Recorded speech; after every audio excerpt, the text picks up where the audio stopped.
Managing conflict, Group 11. Hi, I'm Christian B. Bartolome. What is managing conflict? Conflict management is the process of limiting the negative aspects of conflicts while increasing the positive aspects of conflicts. The main The aim of conflicts management is to enhance learning and group outcomes, including effectiveness or performance in organizational setting. So, managing conflict is a key skill in any workplace. But what does it mean to be managing a conflict? In the past, managing meant to managing meant to put something under control. Today, though, it's more commonly used as a verb meaning to make something happen. And that means that when you manage conflict, you're making sure that it doesn't go out of control, that it remains calm, rational, and productive. It's about helping your employees reach the best possible outcome for their work or personal issues. Also, it's important to manage conflict because it helps you to understand how someone is feeling and what they are thinking, which help you communicate more effectively. Managing conflict also allows you to identify patterns and causes of conflict so that you can keep it from happening again. Then, types of conflict. We have three types of conflict. Then, first is we have interpersonal conflict. It refers to a conflict between two individuals. This occurs typically due to how people are different from one another. So, interpersonal conflict is when two people have disagreement that causes emotional pain, stress, and friction, both of the person who is experiencing the conflict and to the other individual. If you want to resolve interpersonal conflict, you need to understand how it works. There are four main types of interpersonal conflict: those between individuals. First we have those between individuals. Second, those between groups or organization. Third, those between generation. And fourth, those between cultures. Example of interpersonal conflict is if you have a disagreement with your spouse about how handle the bills.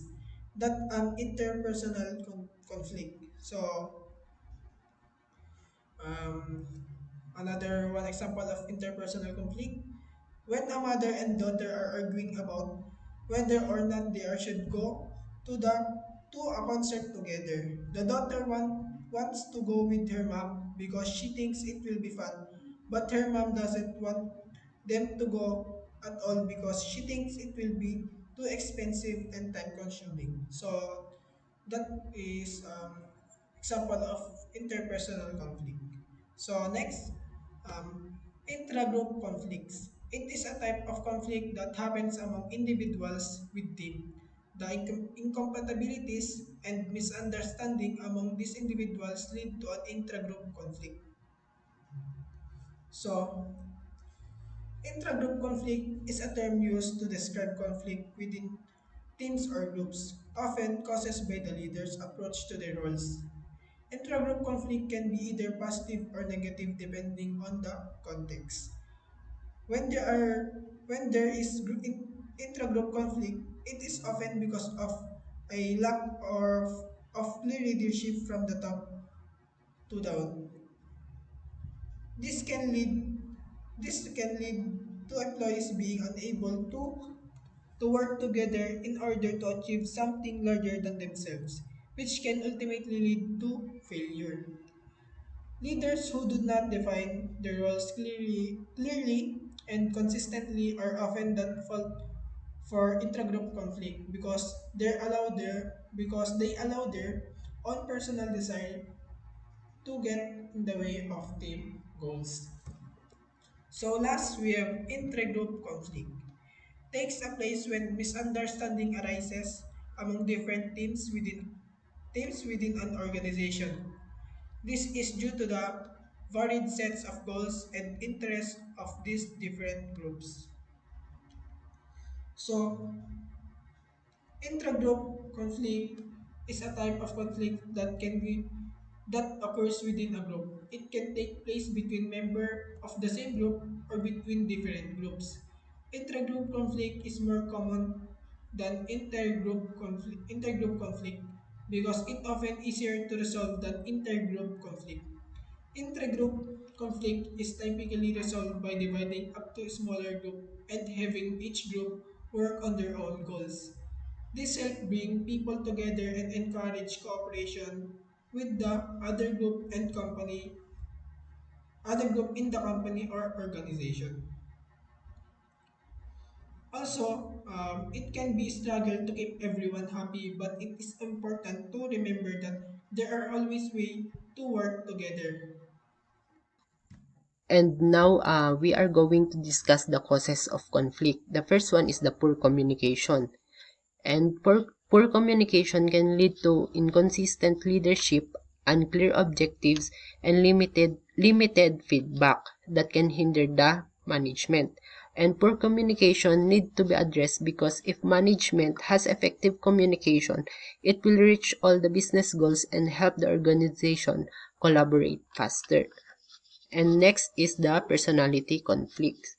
There are different type of personality conflicts like work style difference, background difference, attitude difference, and more. But if personality conflicts exist in the management, there are consequences like clashing between the workmate that can lead to lower productivity.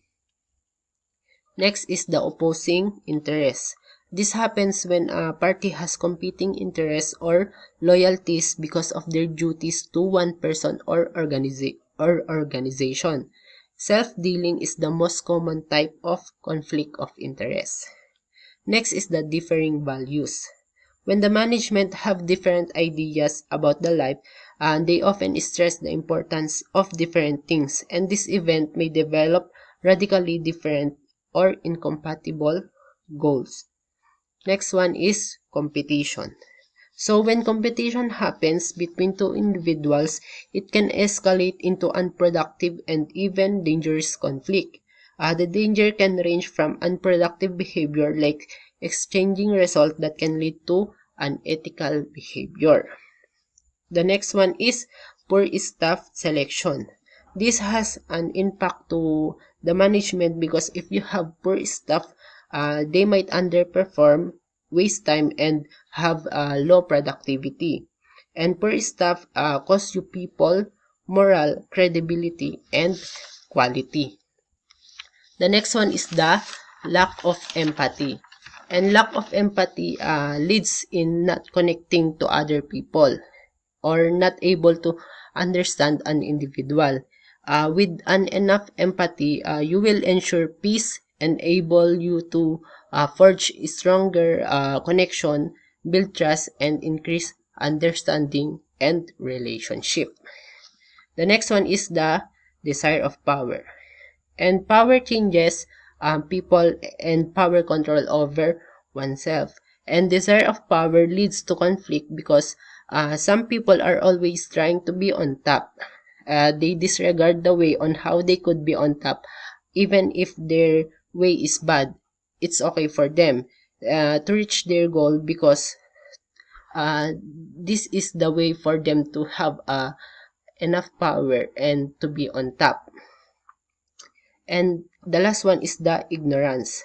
Being able not to understand the perspective of other is the meaning of ignorance. Ignorance can lead to lack of knowledge, poor basis for probability assignment, and poor action.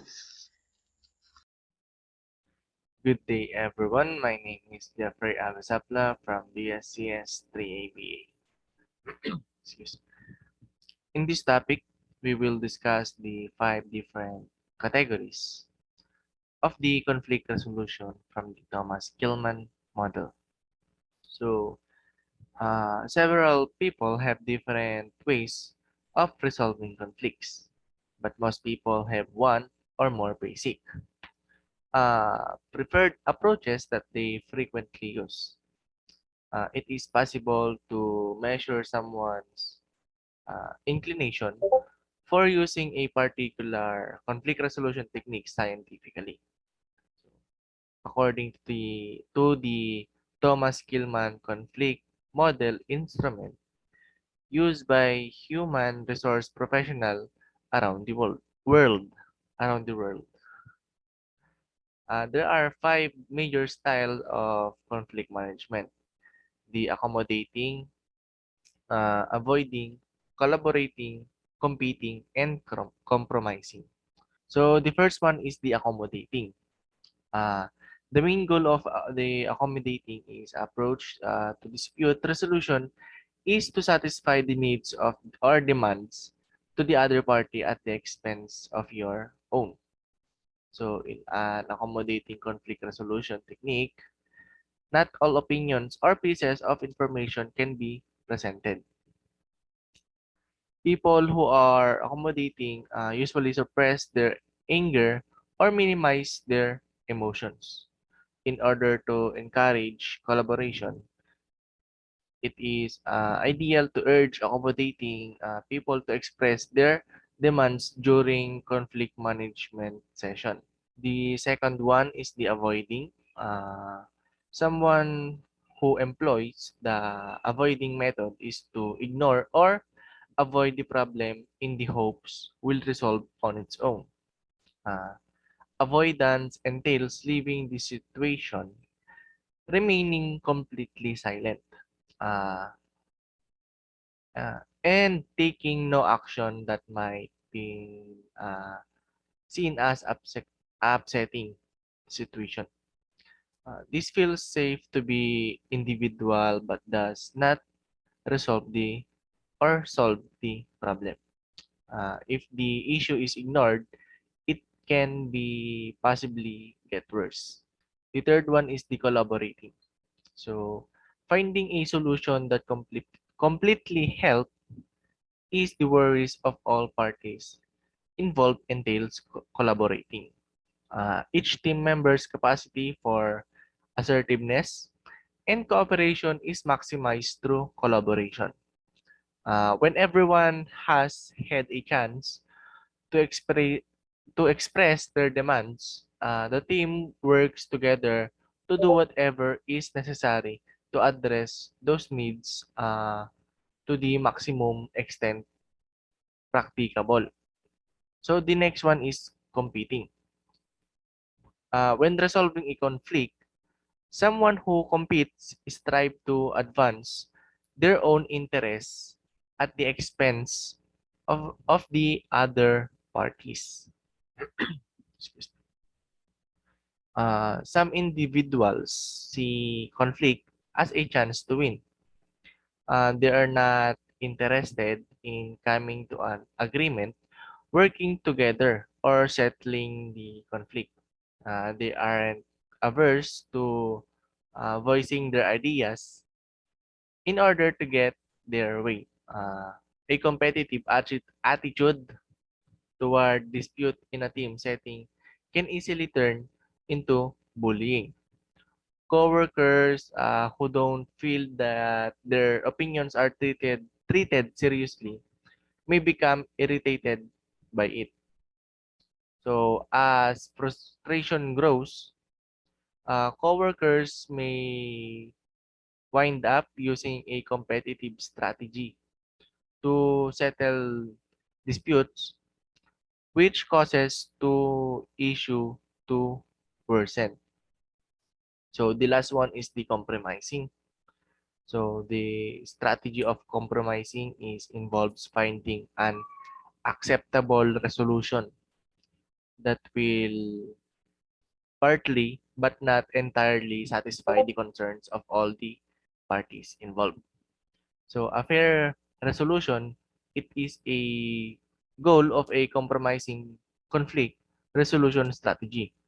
Uh, no one has compete or control since everyone cooperates. Instead, every member of the team makes a sacrifice to guarantee that everyone receives a modest compensation reward. So again, my name is Jeffrey Abasapla from BSCS 3ABA, and this is the different strategies used in conflict management. Conflict resolution techniques, problem solving, face-to-face meeting and resolving the problems through open talks. In this technique, people involved in the conflict or having a difference in opinion, they come forward to discuss the problem at hand with a very open mind, focus on resolving the conflict and finding the best alternative solution. Superordinate goals, creating shared goals that cannot be attained without cooperation of each of the conflicting parties. Superordinate goals is a technique that involves bringing conflicting sets of the people together and setting a common goal that makes them forget their differences and work towards attaining something that will benefit everyone. Expansion resources. Conflict caused by scarcity of resources can be resolved by expanding the same, which can create win-to-win solution. Avoidance, withdrawal from or suppression of the conflict. Avoiding is also called as withdrawal or cooling off period. The conflict is not addressed immediately but given some time to cool off. The amount of the time given depends on stage and intensity of conflict. Compromise. Each party of conflict gives up something of value. It refers to the approach of resolving conflict where the individuals and teams involved in the conflict give up their personal motives and think collectively about the ways to resolve a conflict. Authoritative command. Management uses its formal authority to resolve the conflict and then it desires to the parties involved. This is based on the formal authority vested in the leader and the tendency of subordinates to obey the leader's command. It is a very successful in achieving short-term reduced level of conflict. Altering structural variables, changing the formal organization structure of conflicting parties through job redesign, transfers, coordinating positions, and etc. This is the most successful resolution technique, such as training to change the human behavior or attitude to deal with conflict in a better manner.